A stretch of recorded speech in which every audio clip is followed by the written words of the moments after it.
Il-white paper li preżenta l-Gvern dwar l-użu limitat tal-kannabis f'ċertu mediċini intlaqad b'mod pożittiv mill-Aġenzija SETqa. Dan minħabba li l-użu ta' komponenti mill-kannabis fil-mediċini jistgħu jkunu ta' għajnuna l-persuni li qed ibatu minn ċertu kundizzjonijiet. Dan intqal waqt laqgħa dwar l-użu tal-kannabis fil-mediċina, organizzata mill-Forum Żgħażagħ Laburisti waqt il-Festival UC Fajtu Fiha. Imma hemm ċerti komponenti mill-kannabis li tista' tiġi proċessata fejn jista' jkun hemm mediċina li tiġi introdotta li tiġi estratta minnha li tista' tkun ta' għajnuna jekk mediċini oħrajn ma jaħdmux. Dwar dan tkellmu wkoll il-Ministru għall-Ġustizzja Owen Bonnici, is-Segretarju Parlamentari Chris Fearn, id-Deputat Laburista Godfrey Farrugia u l-Assistent Kummissarju mill-Iskwadra ta' kontra drogi Norbert Chappara.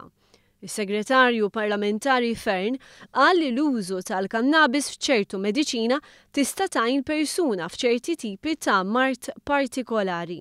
F'dawk in-nies li jkunu jbagħtu minn kondizzjoni della multiple sclerosis li tikkawża ġieħ u spasmu fil-muskoli, tuża f'xi każijiet, nerġa' ngħid mhux fil-każijiet kollha fej nies li jkunu tibagħtu b'kanser avvanzat u jkunu qegħdin jieħdu mediċini qawwija li jikkawżalhom ir-remettar. Spjega li la darba liġi tidħol fis-seħħ ser ikun hemm restrizzjonijiet stretti dwar l-użu tagħha biex ma jsir ebda abbuż.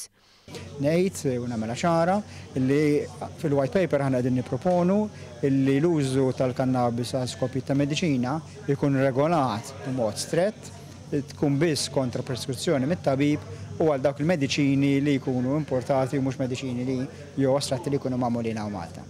Il-Ministru Owen Bonnici saħaq li persuna li tinqabad tabbuża mid-droga m'għandix tintbagħat il-ħabs u taffaċċja proċeduri kriminali, iżda tingħata l-għajnuna kollha meħtieġa. Id-Deputat Laburista Godfrey Farrugia saħaq li din il-mediċina tista' tiġi ppreżentata f'diversi forum u għandha tintuża fuq ordnijiet stretti tat-tabib.